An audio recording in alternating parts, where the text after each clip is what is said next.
การนำผักลัดคันสูงของแขวงสวรรณเขตได้เข้าวางกระตาดอกไม้อยู่ที่อนุสรณ์สถานประธานไก่สอนพรหมวิหารเนื่องในโอกาสวันเกิดประธานไก่สอนครบรอบ105 ปีและเข้าร่วมรับชมการถ่ายทอดพิธีโฮมสุมนุมใหญ่และนึกถึงวันเกิดประธานไก่สอนพรหมวิหารครบรอบ105 ปีอย่างเป็นทางการจากนครหลวงเวียงจันทน์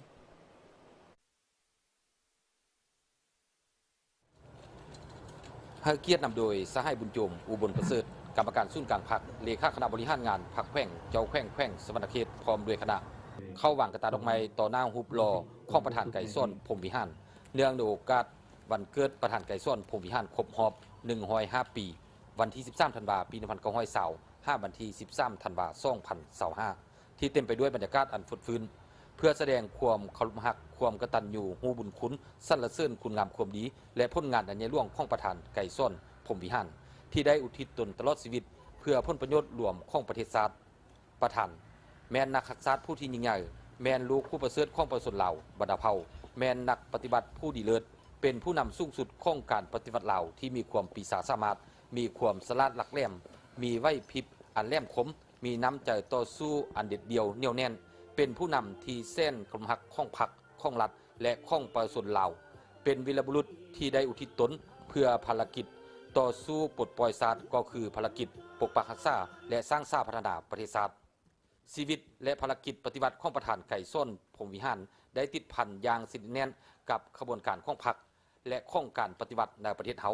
ประธานได้นำเอาการปฏิบัติลาวก้าวขึ้นเทือละก้าวจนสามารถญาติได้ไสสนะอย่างสมบูรณ์และนำภารกิจเปลี่ยนแปลงมาหอบด้านและมีหลักการของพรรคเพื่อสร้างปฐมปัจจัยก้าวขึ้นสังคมนิยมที่หนักแน่นและมีใส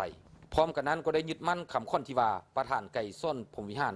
ที่แสนขลุ่มหักและยืนยงคงตัวในภารกิจอันยิ่งใหญ่ของพวกเขาตลอดกาลนานและเวลาต่อมาก็ได้นำพาคณะไปจุดธูปอยู่ที่อนุสาวรีย์ประธานไก่ส้นพรหมวิหาร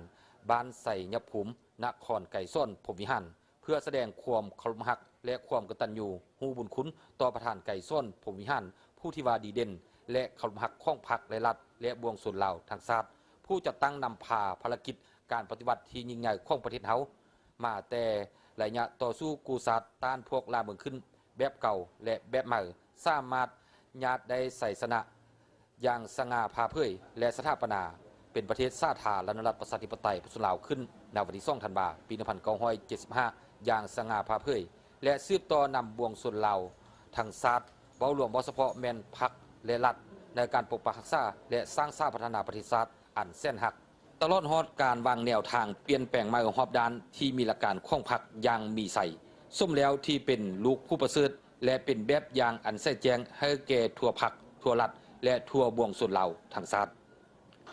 จากนั้นก็ได้เข้าร่วมชมการถ่ายทอดสดพิธีโฮมสุมนุมระลึกวันเกิดของประธานไก่ส้นพรหมวิหารครบรอบ105 ปีอย่างเป็นทางการจากนครหลวงเวียงจันทน์อยู่ที่หอวัฒนธรรมของแขวงผู้เข้าร่วมได้รับฟังศูนย์ถอดพจน์จากสหายเลขาธิการใหญ่คณะบริหารงานศูนย์กลางพรรคทองรุ่นศรีสุริตซึ่งเนื้อในป่าไส้ได้มีการห้วนคืนชีวิตและการเคลื่อนไหวของประธานไก่ส้นพรหมวิหารในแต่ละระยะเป็นต้นแมนคุณงามความดีความสำนึกบุญคุณอันใหญ่หลวงของประธานซึ่งเป็นการนำหุ้นก่อตั้งของพรรคเฮาล้วนแต่มีอิทธิบทบาทอันสูงส่งย้อนความเป็นแบบอย่างนำหน้า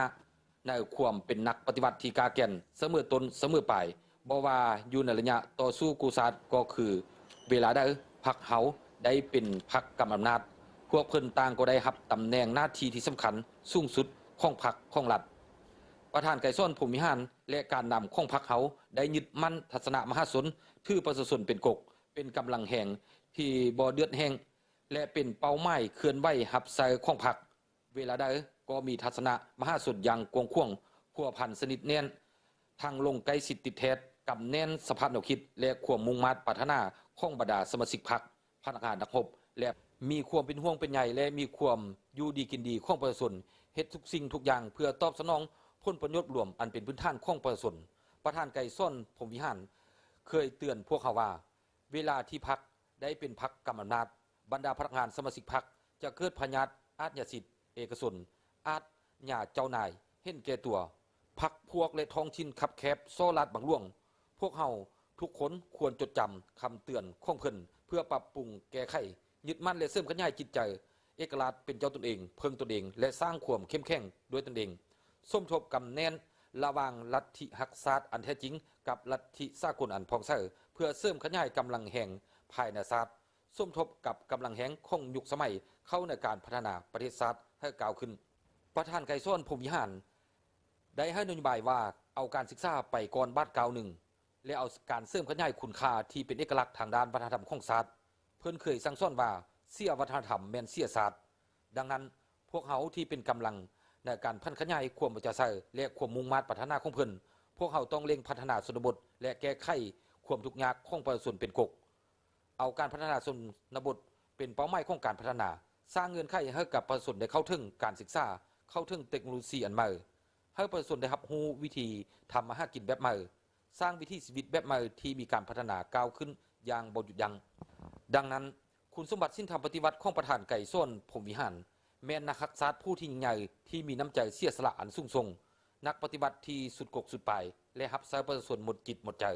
มีความดุมันขยันเพียรซอกหูหำเหียนอย่างบ่หยุดยั้งมีทัศนะมหาศลเป็นคันทุงในการเต้าโหมความสามัคคีมีน้ำใจอันพองใสเป็นต้นแม่นแบบแผนการสิ้นนำพายึดมั่นหลักการของพรรคการเฮ็ดเวียกมีการวางแผนมีแผนงานโครงการอันละเอียดมีการคาดคะเนล่วงหน้าการเฮ็ดเวียกมีระบบการแบ่งงานแบ่งความรับผิดชอบและมีกลไกประสานสมทบกับทุกภาคส่วนอย่างหนักแน่นมีการสรุปส่งแซงและรายงานเป็นระบบมีการติดตามกวดกาอย่างรอบคอบและต่อเนื่องแน่ใส่เฮ็ดให้บรรดาสมาชิกพรรคมีความปลอดภัยเข้มแข็งหนักแน่นสร้างให้ความเชื่อมั่นจากประชาชนอย่างแท้จริงสำหรับการเฉลิมฉลองอยู่แขวงสวรรณเขตในปีนี้นอกจากกิจกรรมของมื้อนี้แล้วมื้ออื่นวันที่13และวันที่14ธันวาคมจะมีการตั้งกองบุญใหญ่เริ่มตั้งแต่เวลา 8:00 นจะมีการเต้าห่มสถาอกตุนญาติโยมตอนแรงเริ่มตั้งแต่เวลา 16:00 นเป็นต้นไปจะมีพิธีทางศาสนาไหว้พระหับศีลฟังสวดปริตมงคลเทศนาถวายสังฆทานและญาตินำหับพรและครบงานตามประเพณีตอนเช้าของวันที่14ธันวาคมมีพิธีตักบาตรและถ้วยเครื่องทานต่างๆตื่นอีก